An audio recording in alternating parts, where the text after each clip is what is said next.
She thought she was meeting her husband to save their marriage, but instead he pushed his 7 months pregnant wife off a rooftop. What he didn't know, a dying billionaire was on the building next door, and in that split second, he jumped in to save her life. What happened next would shock a courtroom, destroy a marriage, and change the fate of her unborn child forever. Stay with me, because this story is wilder than any movie you've ever seen. And if it blows your mind, like it did mine, don't forget to like, comment, share, and subscribe so you never miss the next one. Sarah Mitchell stood in her pristine kitchen, watching the morning sun paint golden streaks across marble countertops she'd once thought represented success. 7 months pregnant, she moved carefully, one hand supporting her lower back, the other gripping the edge of the counter as another wave of dizziness washed over her. "Third one this week," she whispered to herself, blinking hard until the world stopped spinning. Her husband Ryan's voice drifted from his home office down the hall, sharp and agitated. Another early morning call, another crisis at the investment firm. Or so he claimed. Sarah had learned not to ask too many questions anymore. The last time she'd wondered aloud why his emergency meetings always seemed to involve his executive assistant Jessica, Ryan had turned cold for a week. The doorbell rang, startling her from her thoughts. Through the peephole, she saw two women in professional suits holding clipboards. "Mrs. Mitchell?" the taller one asked when Sarah opened the door. "We're from Child Protective Services. We've received some concerning reports about your well-being and need to ask you some questions." Sarah's heart dropped. There must be some mistake. "I'm a former ER nurse." "I would never—" "Ma'am, we have medical records showing you have been visiting multiple doctors, obtaining prescriptions for controlled substances, 5 different physicians in the past 2 months. "That's impossible," Sarah breathed, her hand instinctively moving to protect her belly. "I only see my OBGYN, Dr. Harrison." The social worker pulled out a tablet, showing Sarah a series of prescription records with her name, her signature. Xanax, Ambien, oxycodone, all dated within the past 60 days. "I've never seen these before," Sarah insisted, her voice cracking. "I wouldn't take anything that could hurt my baby. I was an ER nurse. I know what these drugs do." "Mrs. Mitchell, we're not here to judge, but given your pregnancy and these concerning patterns, we need to open an investigation. You'll need to submit to drug testing, and we'll be monitoring your case through delivery." After they left, Sarah sank onto the couch, her whole body trembling. She reached for her phone to call Ryan, then stopped. Something felt wrong. Why would there be medical records she didn't remember? The dizzy spells, the gaps in her memory lately. She walked to their bedroom, pulled open Ryan's nightstand drawer. Nothing unusual, but as she turned to leave, she noticed his gym bag partially unzipped. A prescription bottle peeked out. Her name was on it. Lorazepam, filled 3 days ago. Sarah's blood ran cold. She'd never been prescribed lorazepam. The front door slammed. "Sarah, where are you?"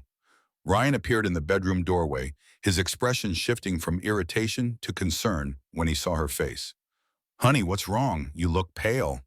"CPS was here," she said slowly, watching his reaction. "They say I've been doctor shopping, getting prescriptions I've never heard of." Ryan crossed to her in 2 strides, pulling her into his arms. "Oh, sweetheart, this is my fault. I should have told you. After your panic attack last month, when you couldn't remember it, I was worried. I talked to a friend who's a psychiatrist. He said pregnancy can trigger psychological episodes." "I never had a panic attack," Sarah said, pulling back. "You don't remember because of the dissociation," Ryan said gently. Too gently. "It's common with the pregnancy hormones." The doctor said, "Stop." Sarah stepped away from him. "I found this in your bag." She held up the prescription bottle. Ryan's face cycled through emotions, surprise, calculation, then settled on hurt confusion. "That's for my back pain from the gym. The label must be wrong. You know how pharmacy errors happen." But Sarah knew pharmacy errors. She'd seen them in the ER. They didn't look like this. 5 different doctors, multiple pharmacies, all with her legitimate ID numbers. "I need air," she said, moving toward the door. "Sarah, wait. You're not thinking clearly. Let me help you." "Don't." She turned at the doorway. "I'm going for a walk, alone." As she left their penthouse apartment, she didn't see Ryan pull out his phone, didn't hear him say quietly, "We need to accelerate the timeline."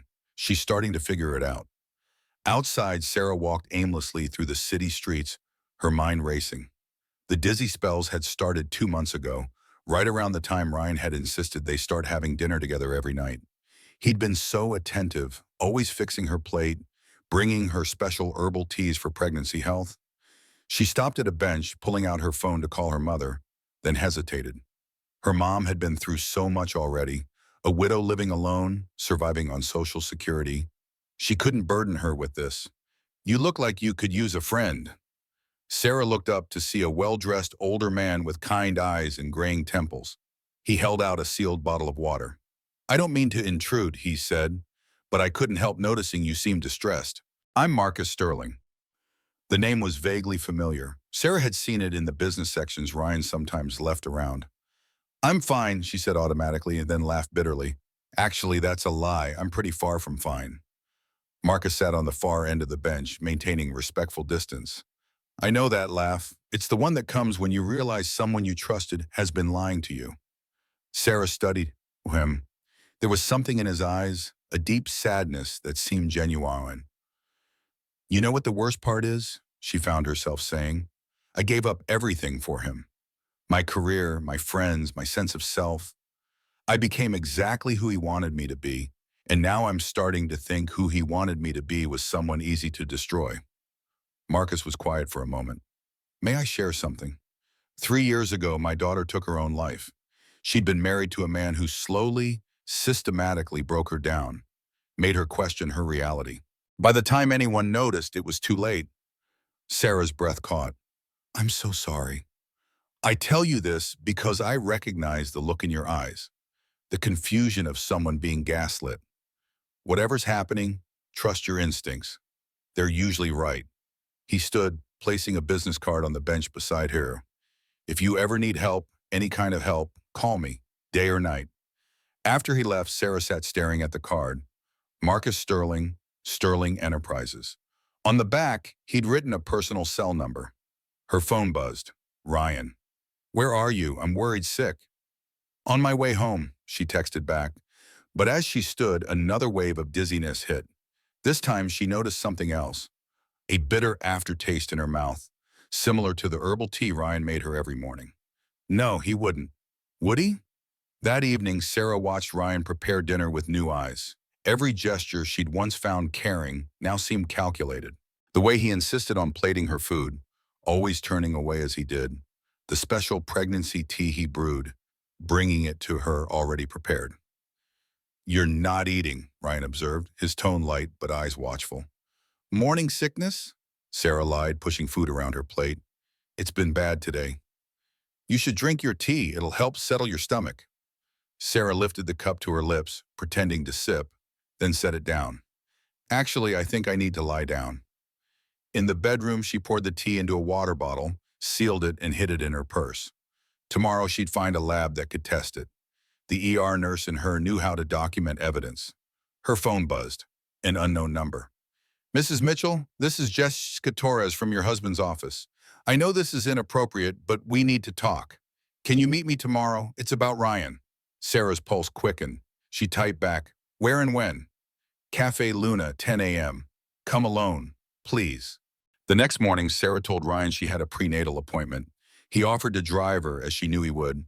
"It's just routine. You have that big meeting anyway," she said, kissing his cheek while fighting the urge to recoil.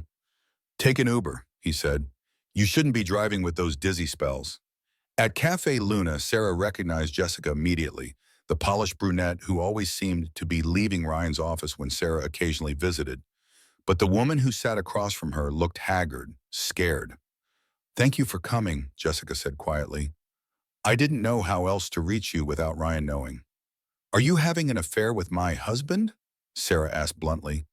Jessica's laugh was bitter. "That's what he wants everyone to think.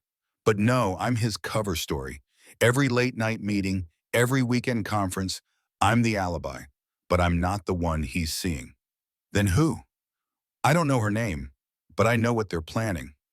Jessica pulled out her phone, showed Sarah a text thread. I grabbed screenshots before he deleted them. Sarah read, her blood chilling with each word. Once she's committed, power of attorney kicks in automatically.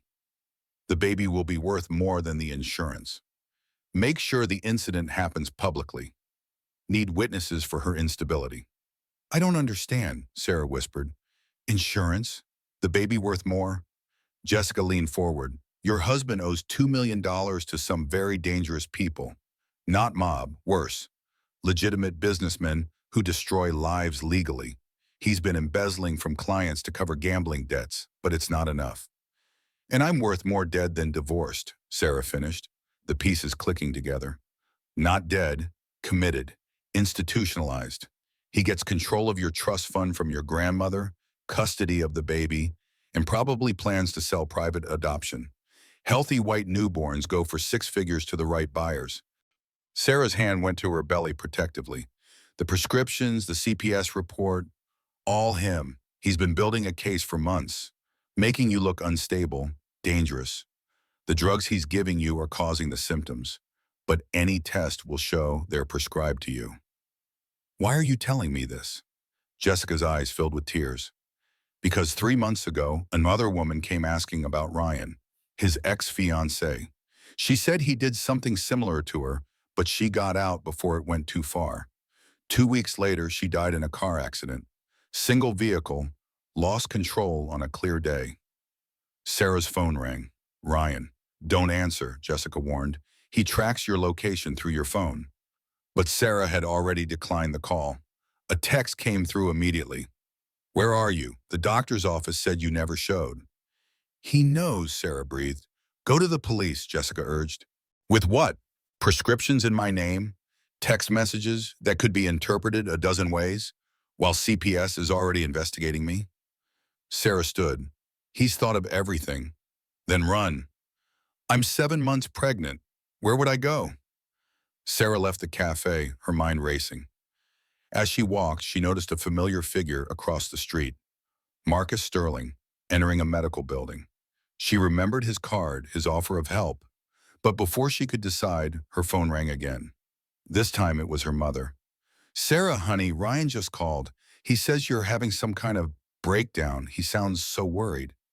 Mom, don't believe him. He's sending a car to bring me to your apartment. He says you need family support right now. No, Mom, don't go there, please. Sweetheart, you don't sound like yourself. Maybe Ryan's right. Maybe you need help. The line went dead. Sarah tried calling back. No answer. She grabbed a taxi, gave her apartment address, then changed her mind. Actually, take me to this address instead. She handed him Marcus Sterling's business card. But as the taxi pulled up to the towering Sterling building, Ryan's text made her blood freeze. Your mother's here. We're going to the roof to talk. The fresh air will do you good. Join us, or don't. Your choice what happens next. Sarah knew it wasn't a choice at all. It was a threat. The express elevator to the rooftop seemed to take forever. Sarah's heart hammered against her ribs as the numbers climbed. 30, 40, 50 floors. Her mother was up there with Ryan, her sweet, trusting mother who still believed the best about everyone. The elevator dinged at the penthouse level. Sarah had to take the maintenance stairs to reach the actual roof. As she climbed, she could hear voices above. Ryan's smooth baritone, her mother's confused responses. I just don't understand why we need to be up here, her mother was saying. The therapist said fresh air helps with dissociative episodes, Ryan replied. Sarah's been having them more frequently. You haven't seen the worst of it, Catherine. Sarah pushed open the roof door, the evening wind immediately whipping her hair across her face. The city sprawled below, lights beginning to twinkle in the growing dusk. Ryan stood near the edge, his arm around her mother's shoulders. Sarah! Her mother's face lit up. There you are, sweetheart. Mom, step away from him. Sarah, honey, you're scaring me. Ryan's been explaining about your condition. He's lying. Sarah moved forward slowly, aware of how close they stood to the roof's edge. Mom, please, just come to me. Ryan's mask of concern never slipped. Catherine, this is exactly what the doctor warned us about. Paranoid delusions. She accused me this morning of poisoning her. Because you have been. Sarah pulled out the water bottle. I saved the tea. I'm having it tested. Ryan laughed, soft and pitying. Sweetheart, that's your prescription tea. The one Dr. Morrison recommended for your anxiety. You asked me to make it for you because you kept forgetting. There is no Dr. Morrison. Sarah. Her mother's voice was gentle, worried. Maybe we should go inside, talk about this calmly. That's a wonderful idea, Ryan said, but his grip on Catherine's arm tightened. Sarah, why don't you tell your mother about your visit with Jessica today? The one where you skipped your prenatal appointment to meet my assistant? The woman you've accused me of having an affair with? Sarah saw the trap. Every truth she told sounded like delusion when Ryan framed it. I have proof, she said desperately. Jessica showed me messages. The messages where I was discussing your care with medical professionals? Ryan pulled out his phone, showed Catherine the screen. Look, here's the group chat with Sarah's treatment team. Sarah couldn't see the screen from where she stood, but her mother's face showed belief settling in. Mom, he's created fake everything. Fake prescriptions, fake doctors. Like the fake CPS visit? Ryan interrupted. Catherine, she called me in hysterics about CPS coming to the apartment. I checked with the building security. No one came. They did. Check the cameras. I did. Would you like to see the empty hallway footage from this morning? Sarah's mind reeled. Had he somehow doctored that too? Or had the CPS visit been something else? Actors he'd hired to push her further toward the edge. A sound from the adjacent building's rooftop caught her attention. Someone was there setting up what looked like photography equipment. Or maybe, was that climbing gear? You know what I think? Ryan's voice had changed, dropping its concern. I think you need help, Sarah. Real help. The kind where professionals can monitor you 24/7. He pulled out a folder from his jacket. Involuntary commitment papers. Your mother and I both agree it's what's best. No, her mother pulled away from Ryan slightly. I never agreed to that. You did, actually. Ryan showed her a signature. When you signed the visitor log downstairs, you also signed this. I'm sorry for the deception, Catherine, but Sarah's a danger to herself and the baby. Sarah's mother looked between them, confusion and fear warring on her face. Sarah, honey, maybe for a little while, just until the baby comes. The betrayal hit Sarah like a physical blow. Mom, no, please. He's going to take my baby. Our baby, Ryan corrected. And yes, I'll raise our child while you get the help you need, however long that takes. He moved then, faster than Sarah expected, not toward her, but positioning himself between her and the door, her and her mother. Did you know, he said conversationally, that pregnancy-related psychosis is one of the leading causes of maternal suicide? Such a tragedy when it happens. The guilt the family feels, wondering if they could have done more. You're threatening me? Sarah's voice shook. I'm stating statistics. You're the one who climbed up to a roof in your condition. He looked at Catherine. She's done this before. Last week I found her standing right at the edge, talking about how she could just step off and flip. That never happened. Didn't it?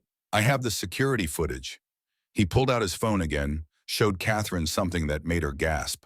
Sarah knew then he'd had footage created, or maybe he'd drugged her, brought her up here himself during one of her blackouts. I won't let you take my baby, Sarah said firmly. You don't have a choice. Ryan stepped closer. You can come quietly, check yourself in, and maybe in a year or two you'll get supervised visits. Or, he didn't finish the sentence. He didn't have to.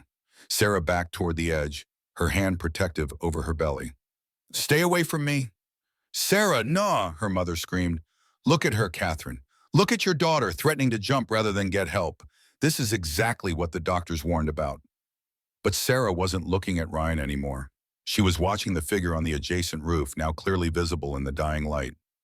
Marcus Sterling, secured in a harness, testing what looked like a zip line between the buildings. Their eyes met across the gap. Marcus nodded once, slightly. He knew. Somehow he knew she needed help. You want me gone, Ryan? Sarah said, louder now. You want me out of your life? I want you to get help, he maintained, but his eyes glittered with anticipation. Liar. She took another step back, felt the low wall against her legs. You want my money, my baby, my erasure, but you need it to look like my fault. Sarah, please, her mother begged. Step away from there. Tell her the truth, Ryan. Tell her about the gambling debts, the embezzlement. Tell her about the woman who's not Jessica. Ryan's face darkened. You're having delusions. Then why did you bring us up here? Why the roof? For a moment, his mask slipped completely. Catherine saw it, the cold calculation in his eyes, the predator beneath the concerned husband. Ryan, Catherine's voice was uncertain now. He recovered quickly. She's spiraling. We need to get her away from the edge. He moved forward, and Sarah knew with absolute certainty what would happen next. He'd grab her. There'd be a struggle, and she'd fall. Tragic accident. Mentally ill pregnant woman. Husband tried to save her. Don't come any closer, she warned.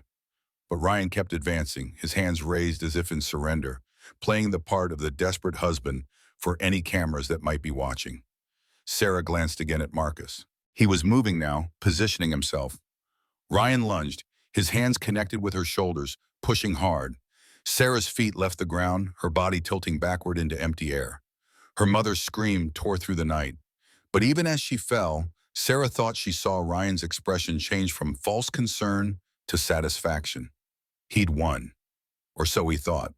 Time stretched in that moment between the push and the fall. Sarah saw everything with crystalline clarity. Her mother's horror, Ryan's quick shift back to feigned shock.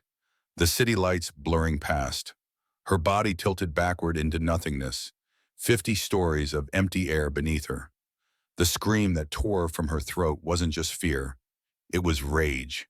Rage that Ryan would win, that her baby would never have a chance, that evil could wear such a perfect mask.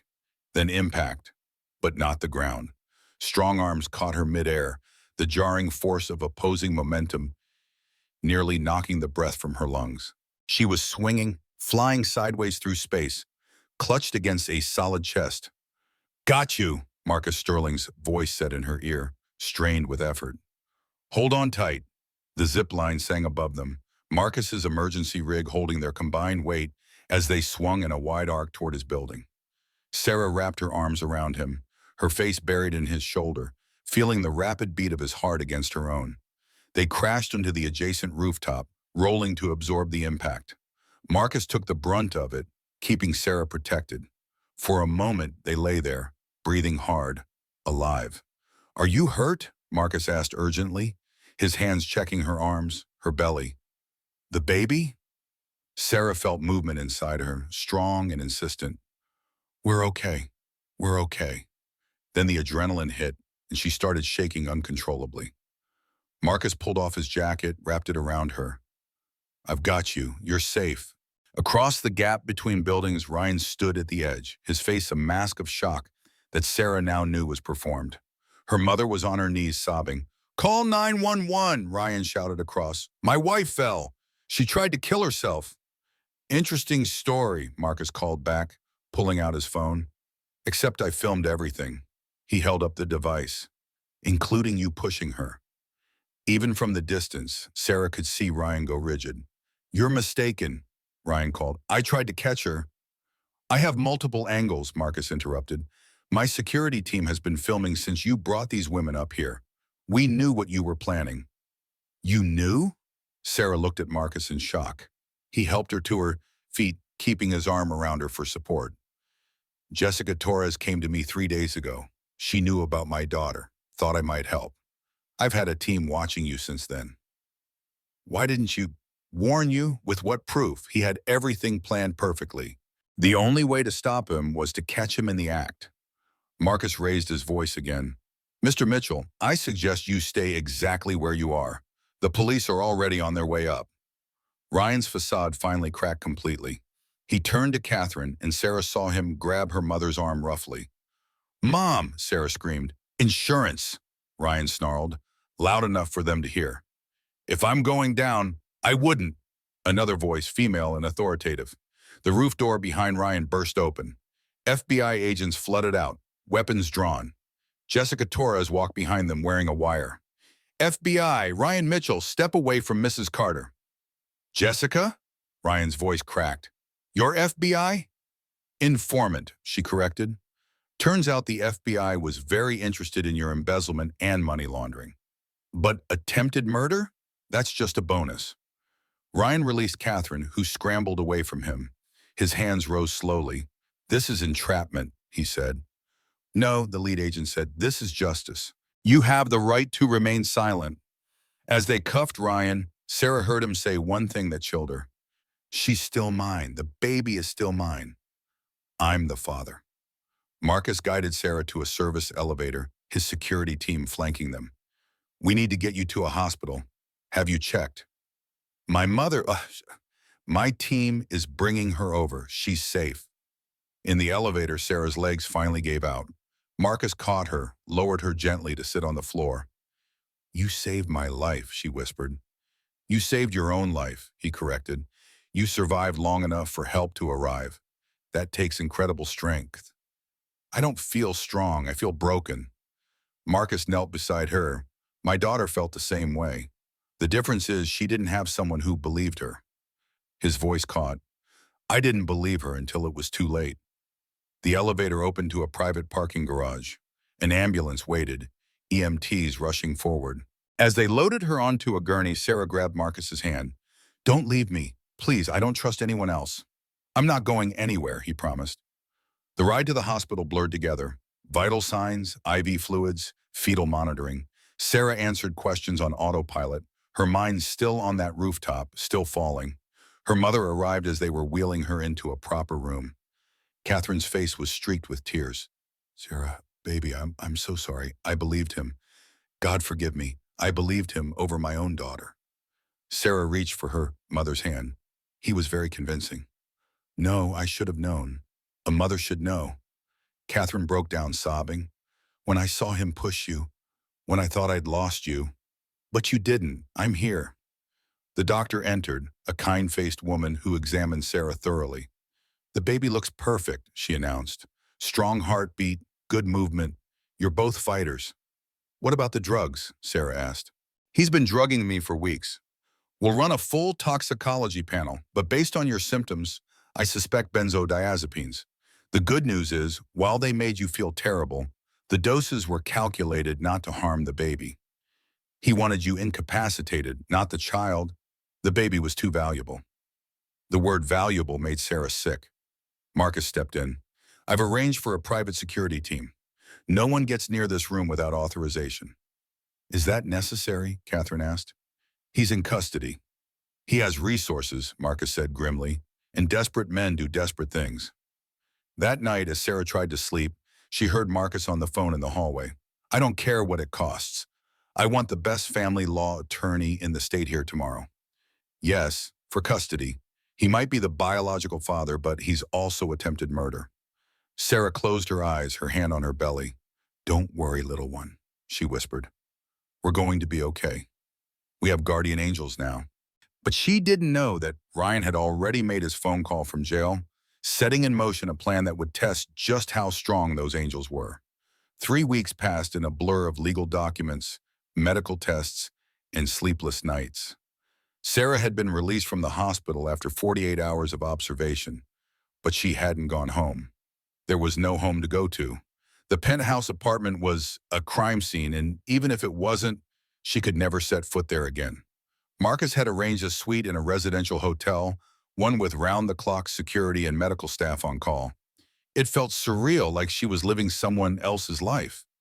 You need to eat, her mother said, setting down a tray of breakfast Sarah hadn't touched. I'm not hungry.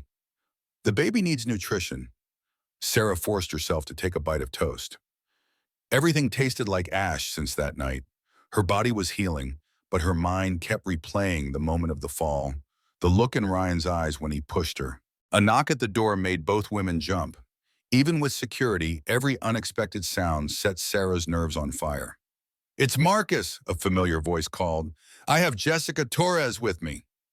Sarah nodded to her mother, who opened the door. Marcus entered with Jessica and a severe-looking woman in an expensive suit.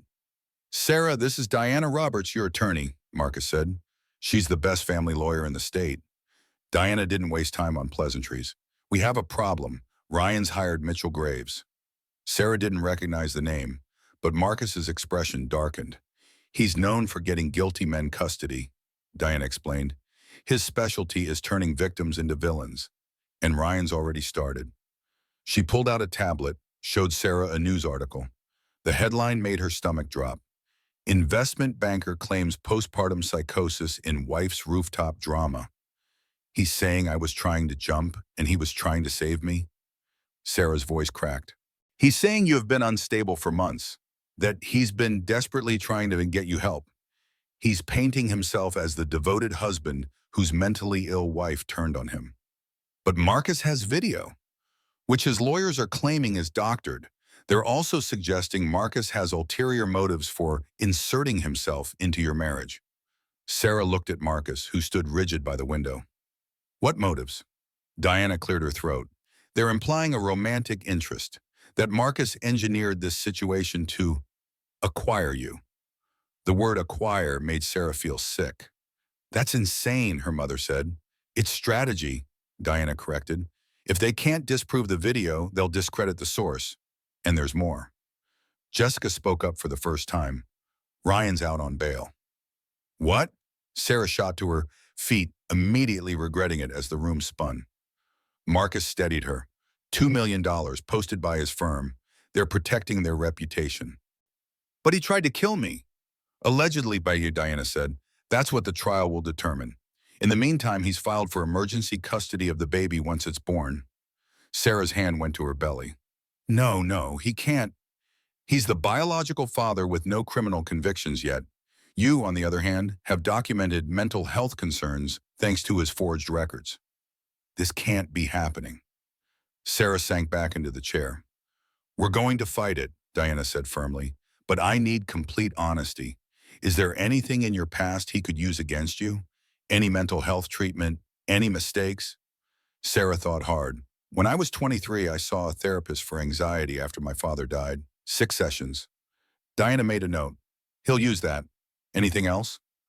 There was a patient, 2 years ago, a little girl who died in the ER during my shift. I blamed myself, even though the review board cleared me. I took a month off.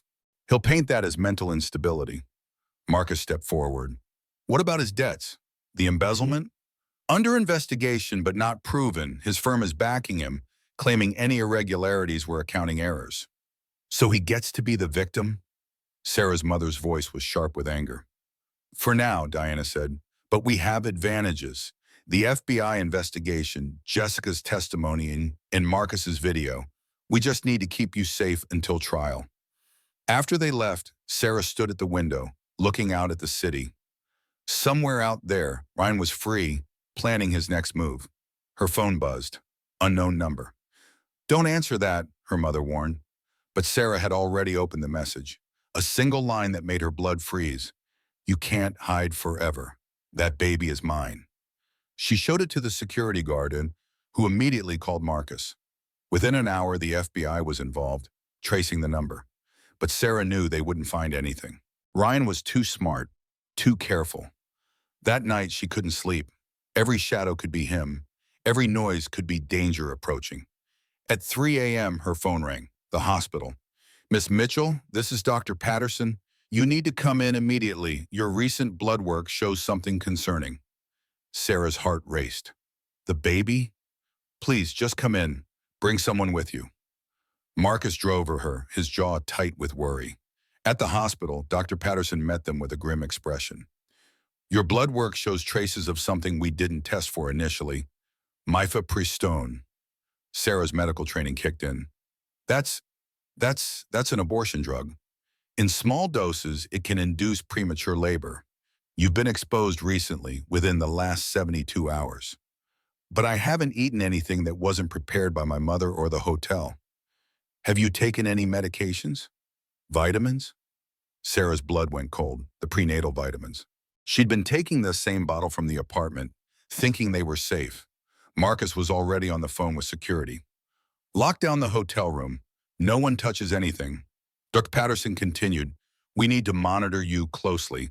Any contractions, any bleeding, you're at risk for premature labor. As they set up monitoring equipment, Sarah felt a contraction ripple across her belly. Mild, but unmistakable. "Doctor," she said, fear creeping into her voice. Dr. Patterson checked the monitors. "You're having mild contractions. We're going to give you medication to stop them." Sarah gripped Marcus's hand as they administered the drugs. "He's trying to force the baby to come early, while he still might get custody." "We won't let that happen," Marcus said firmly. But as the hours passed and the contractions continued despite medication, Sarah realized Ryan might win after all. He might not have killed her on that rooftop, but he was still finding ways to push her to the edge. The contractions stopped just before dawn, leaving Sarah exhausted but stable. The baby's heartbeat remained strong, defiant.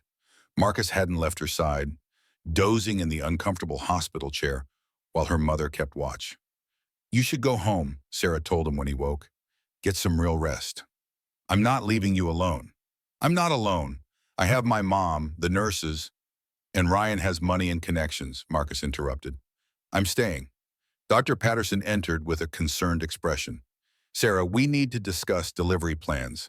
You're 33 weeks now. If Ryan is somehow still getting to you, we might need to consider early induction in a controlled environment." "That's what he wants," Sarah said. "A premature baby is more vulnerable, easier to claim I'm unfit to care for." "Better than losing the baby entirely," the doctor said gently. A knock interrupted them. Diana Roberts entered, her face grim. "We have a bigger problem.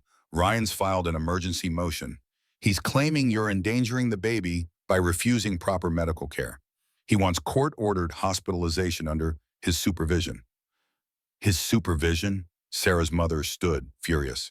"He tried to kill her." "Allegedly, and his lawyers have a witness who says otherwise." "Who?" Marcus demanded. Diana pulled up a video on her tablet. "Detective Lisa Harper. She claims she was investigating Sarah for prescription fraud when she witnessed the rooftop incident. According to her, Sarah was attempting suicide and Ryan tried to stop her." Sarah recognized the woman on screen. She'd seen her once with Ryan months ago. He'd introduced her as a client. "She's lying. She's on his payroll." "Prove it," Diana said, "because right now we have a decorated detective versus our word. The hearing is tomorrow." That afternoon, Jessica came to the hospital with files she'd copied from Ryan's computer before the FBI raid.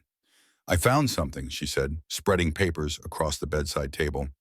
"Detective Harper appears in Ryan's calendar dozens of times over the past 6 months, always coded as LH Consulting." "That's not enough," Diana said, reviewing the documents. "No, but this might be." Jessica pulled out a bank statement. 3 days before the rooftop incident, Ryan transferred $50,000 to an account. "I traced it. It belongs to Harper's daughter." Marcus was already on his phone. "I'll have my investigator dig deeper." Sarah felt another contraction starting. She breathed through it, trying not to show her fear. They were getting stronger despite the medication. "There's something else," Jessica said quietly. "Ryan's mistress, the real one. Her name is Victoria Ash. She's Harper's niece." The pieces clicked together. "He's been planning this for at least 6 months, Sarah said. "Harper, Victoria, the whole setup." "We need proof of the relationship," Diana said. "I might be able to help with that," Marcus said. "Victoria Ash works for my company, mid-level marketing. I can have HR pull her records, check her communications." Sarah's mother squeezed her hand. "We're going to beat him, sweetheart." But that night, alone except for the security guard outside, Sarah wasn't sure. Ryan had planned everything so carefully. What if he'd thought of contingencies they hadn't discovered yet? Her phone buzzed. Another unknown number. This time it was a photo. Her mother walking to her car in the hospital parking garage.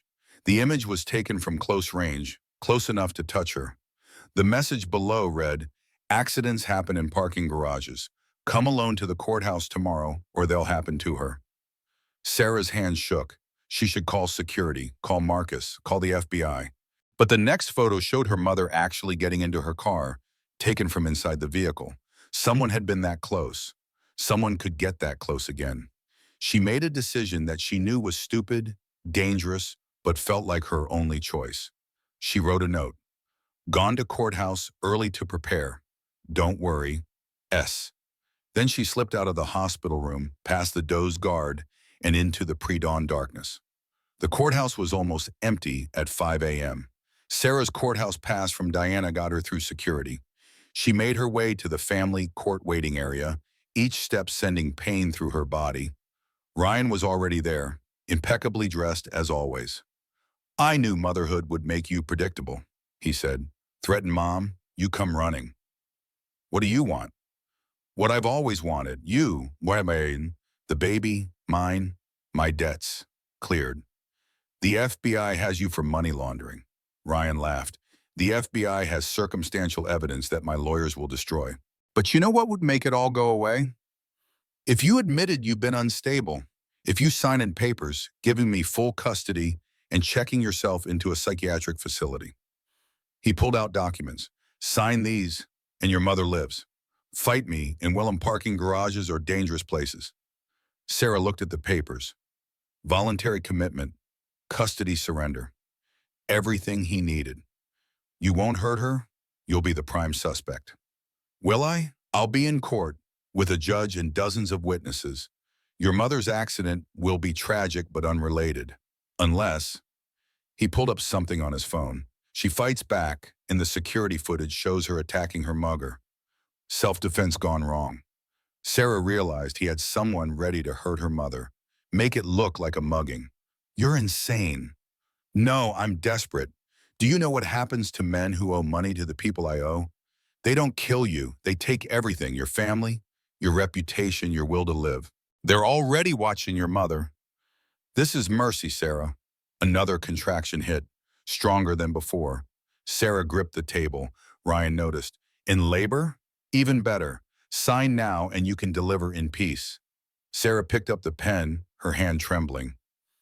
Everything in her screamed not to sign, but her mother's face flashed in her mind. "Sarah, don't!" Marcus's voice echoed across the empty courthouse. He strode in with FBI agents and Diana. "We have her wired," Diana said, holding up a tablet showing recording equipment. "Everything you just said is recorded." Ryan's face went white. "She came alone." "No," Marcus said. "She came protected. We've been monitoring her phone. We saw the threats. Your man in the parking barn is already in custody." The FBI agents moved toward Ryan, but he backed away. "You can't prove anything. Those photos could be from anyone."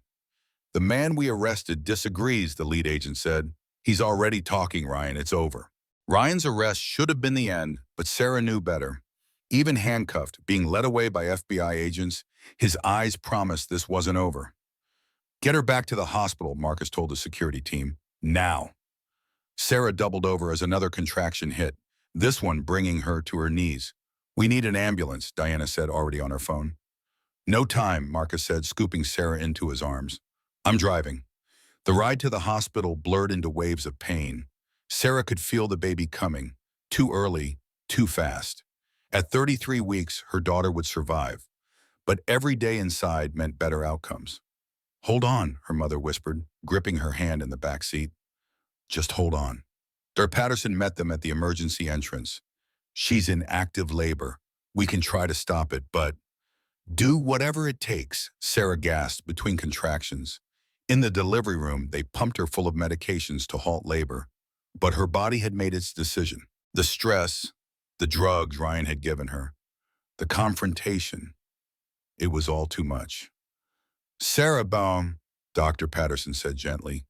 "We need to prepare for delivery. The baby's coming." Terror flooded through her. Once the baby was born, she'd be vulnerable. Ryan still had parental rights until convicted. His lawyers would file for emergency custody while she was recovering. "Marcus," she grabbed his hand, "don't let them take her. Promise me." "I promise," he said firmly. Diana was already on the phone with the judge. "We need an emergency protection order. Yes, the father was just arrested for attempted murder. I understand he hasn't been convicted, but..." Sarah screamed as the worst contraction yet ripped through her. "She's crowning," a nurse announced. Everything happened fast then. Push, breathe, push again. Sarah's world narrowed to the battle of bringing her daughter safely into the world. Then a cry, thin and reedy, but definitely there. "It's a girl," Dr. Patterson announced, immediately passing the baby to the NICU team. Sarah got only a glimpse. Tiny, perfect, fighting before they whisked her daughter away. Is she okay? Is she breathing? She's small but stable, Dr. Patterson assured her. You did amazing. But Sarah couldn't relax. Somewhere Ryan's lawyers were already moving. Sure enough, 2 hours later, while Sarah was still recovering, Diana rushed in. They've filed. Ryan's parents are here with his legal team. They're claiming grandparent rights and demanding immediate access to the baby. Sarah had never met Ryan's parents. He'd claimed they were estranged, but now she realized that was another lie. They can't just... They're arguing that with Ryan temporarily detained, they should have custody to ensure the baby's safety. Safety? From her mother? Marcus stood. Where are they? In the hospital administrator's office. They're threatening to sue the hospital if they're not given access. Sarah tried to get up, but her body wouldn't cooperate. Stay here, Marcus said. I'll handle this. But Sarah knew she couldn't hide. This was her fight. Help me up, she told her mother. Sweetheart, you just gave birth, and they're trying to take my baby. Help me up. Supported by her mother and a nurse, Sarah made it to the administrator's office. Through the glass door, she could see them, an older couple, immaculate and cold, surrounded by suits. She pushed open the door. Mrs. Mitchell, the woman who must be Ryan's mother said, her voice dripping false concern. You should be resting. My name is Sarah Carter, Sarah said, using her maiden name, and you're not taking my daughter. Our granddaughter, Ryan's father corrected. Our son may have made mistakes, but that doesn't erase our rights. Rights? Sarah's mother stepped forward. You want to talk about rights? Where were you when your son was drugging my daughter? When he pushed her off a roof? Allegedly, their lawyer interjected. Nothing has been proven. I have video, Marcus said from the doorway. Inadmissible, another lawyer said. Obtained without proper warrants. Diana pulled out her phone. Then how about this? Financial records showing Ryan's parents knew about his debts, knew about his plans. They helped fund the fake prescriptions. The room went silent. Sarah hadn't known this. Diana had been holding it back, waiting for the right moment. That's slander, Ryan's mother said, but her face had gone pale. It's facts. Your family doctor, the one who wrote those prescriptions, he's your cousin. We have the connection, the payments, everything. Ryan's father stood. We're done here. Yes, you are, a new voice said. Everyone turned. In the doorway stood a woman Sarah didn't recognize. Severe and official. Judge Patricia Reeves, she introduced herself. I've been reviewing the emergency filings. Given the evidence presented in the ongoing FBI investigation, I'm issuing an immediate restraining order. Mr. and Mrs. Mitchell, you are to have no contact with the minor child until the criminal proceedings are resolved.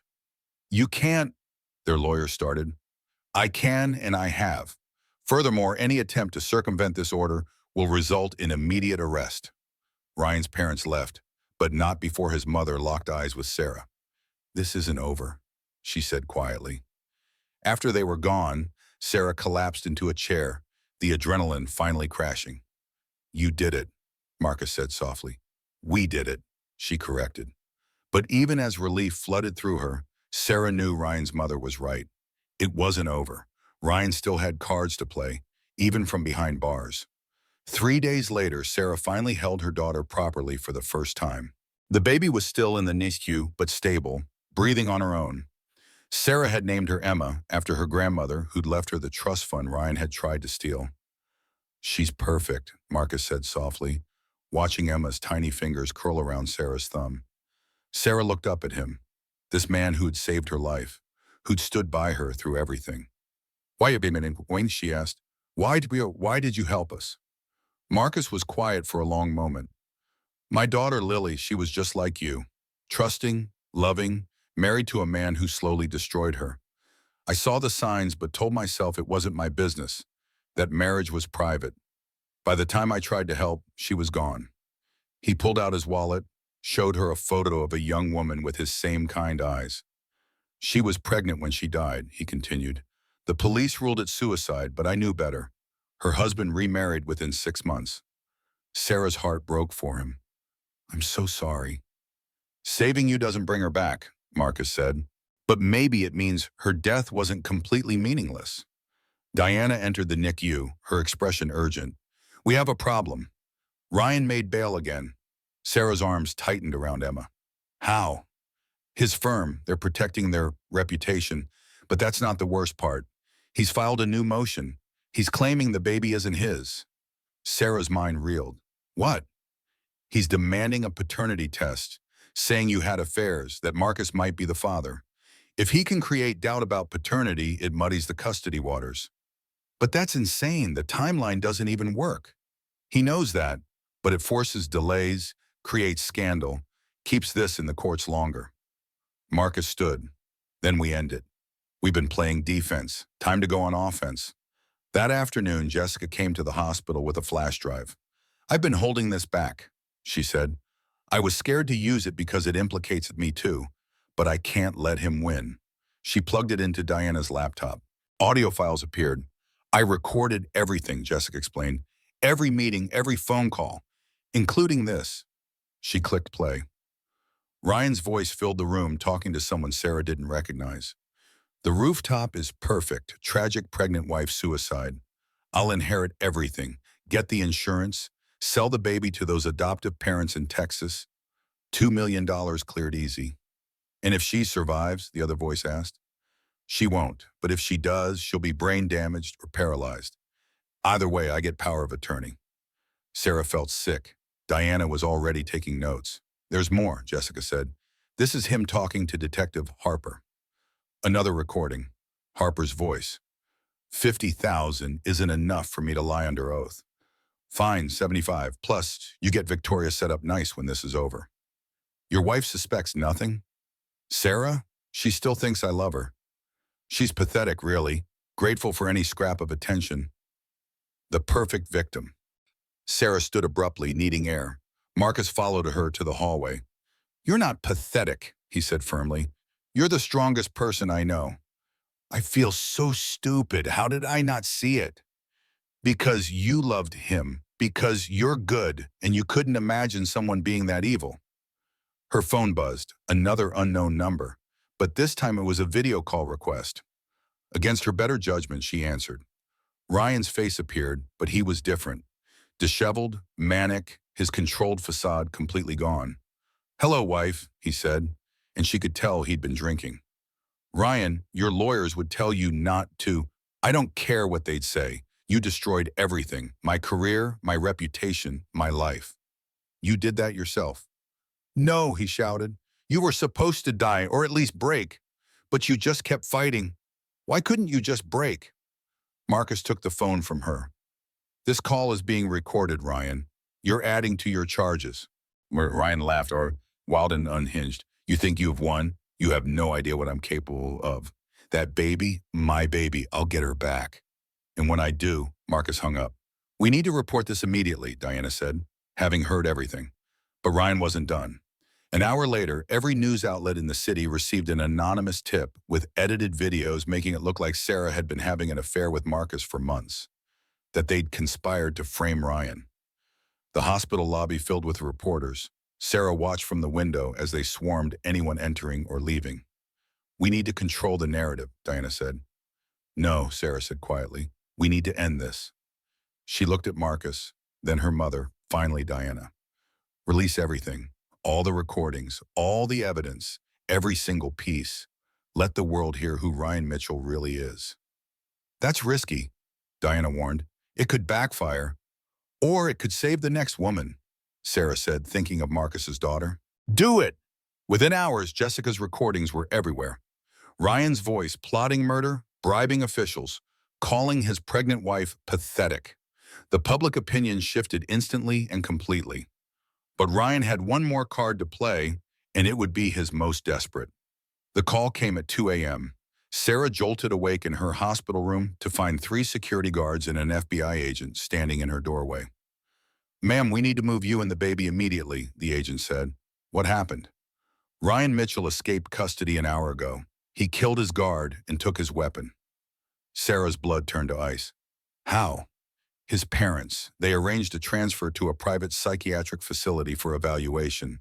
The transport was ambushed. Marcus appeared already dressed and alert. My car's ready. We're going to my estate.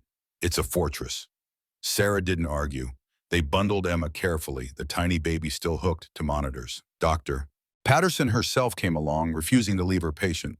The drive through the dark city felt like a nightmare. Every car could be Ryan. Every shadow could hide danger. He's desperate now, Marcus said. Desperate men make mistakes. But Sarah knew desperate men also did unthinkable things. They reached Marcus's estate as dawn was breaking.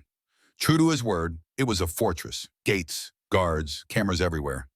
He can't get in here, Marcus assured her. But Ryan didn't need to get in. He just needed Sarah to come out. The first sign something was wrong came when Sarah's mother didn't answer her phone. She'd gone home the night before to rest, insisted she was fine with just a security detail. Mom always answers, Sarah said, fear creeping in. Then came the text from her mother's phone. Come alone, or she dies. Dock at Riverside Marina. 1 hour. Sarah showed Marcus and Diana, her hands shaking. It's a trap, Diana said immediately. Of course it's a trap, but he has my mother. We'll call the FBI, and he'll kill her the moment he sees them coming. Marcus was already pulling up marina blueprints on his computer. There are 17 boats docked there. He could be on any of them. Or none, Sarah said. He could be watching, waiting to grab me when I show up. You're not going, Marcus said firmly. Sarah looked at Emma, sleeping peacefully in the medical bassinet. Her daughter, only 4 days old, already caught in this nightmare. He won't stop, she said quietly. Even if the FBI catches him, even if he goes to prison, he'll never stop coming for us.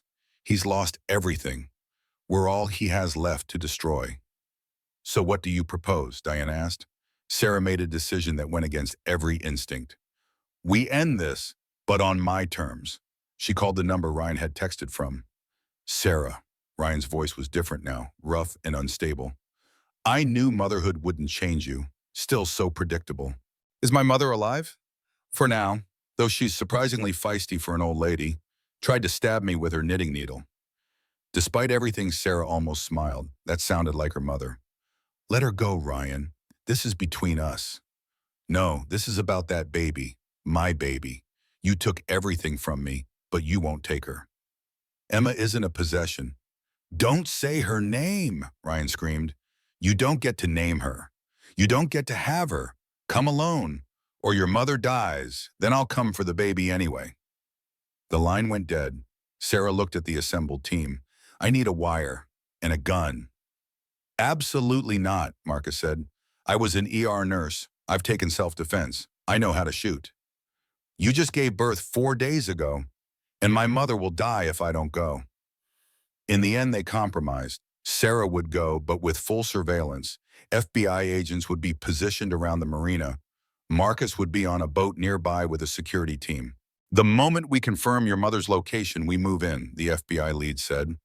Sarah nodded, but she knew it might be too late by then. She arrived at the marina as the sun set, painting the water blood red. The place was eerily quiet, most boats dark. Her phone rang. Pier 7, the yacht at the end. Sarah walked slowly, each step measured. Her body ached from the recent birth, but adrenaline kept her moving. The yacht was massive, one of those floating mansions the ultra-wealthy use for parties. Sarah recognized it. It belonged to Ryan's firm, the same one where he'd probably planned her murder over champagne. She climbed aboard. Ryan? Down here. She followed his voice to the main cabin. Her mother sat tied to a chair, duct tape over her mouth, but eyes blazing with fury. Ryan stood behind her, the guard's gun pressed to her temple.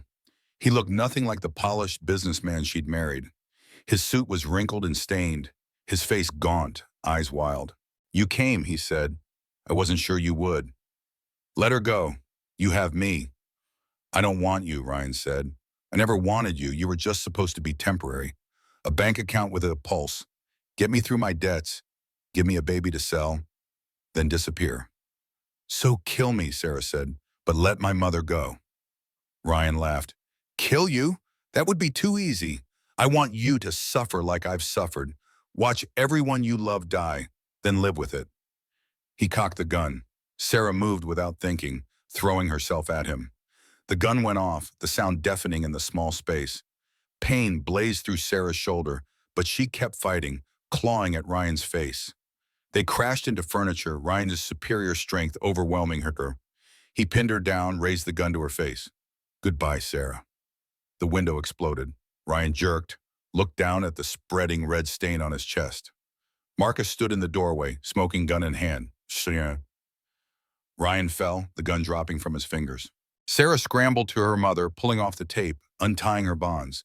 Are you okay? Did he hurt you? I'm fine, her mother gasped. But you're shot. Sarah looked down. Blood soaked her shirt from the shoulder wound.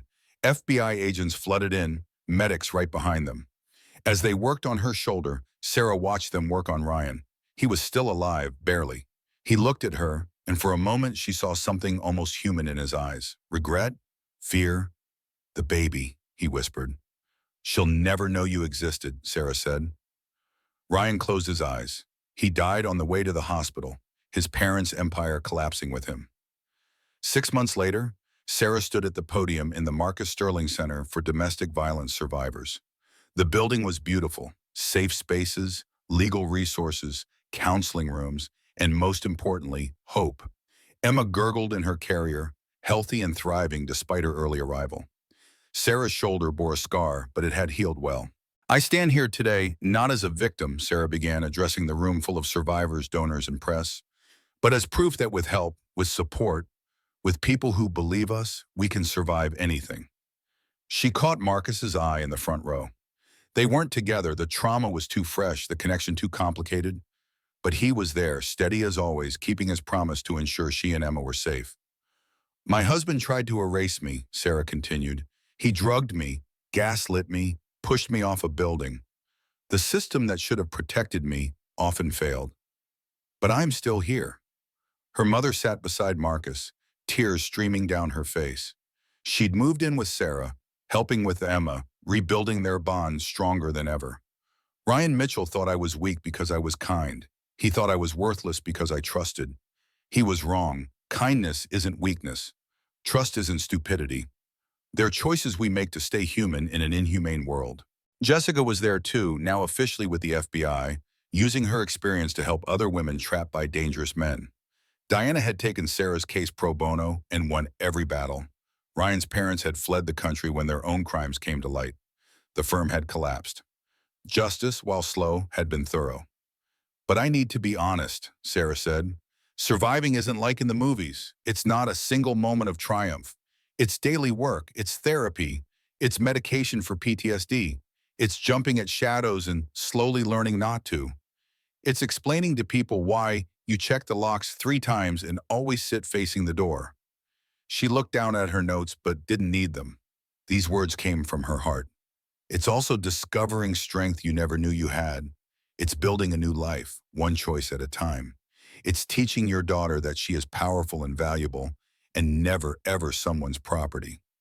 The applause was warm, genuine. Sarah stepped down, scooping Emma from her carrier. Her daughter laughed, reaching for her face. Marcus approached. That was beautiful. It was true, Sarah said. The offer stands, he said quietly, to run the center. You'd be perfect for it. Sarah had been considering it for weeks. She'd returned to nursing briefly, but found herself called to this, helping women escape what she'd barely survived. I'll do it, she said, on one condition. Marcus raised an eyebrow. We name it for both of them, the Lily and Emma Center, for the one we lost and the one we saved. Marcus's eyes filled with tears he didn't try to hide.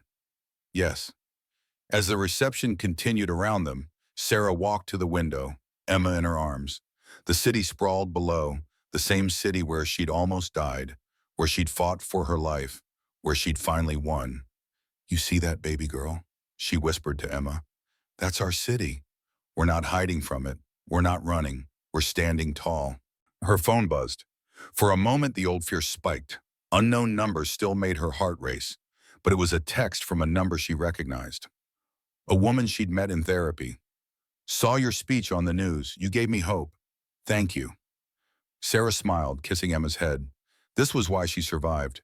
Not just for herself, not just for Emma, but for every woman who needed to know it was possible. Marcus joined her at the window. Any regrets? Sarah thought about it. The trauma would always be there.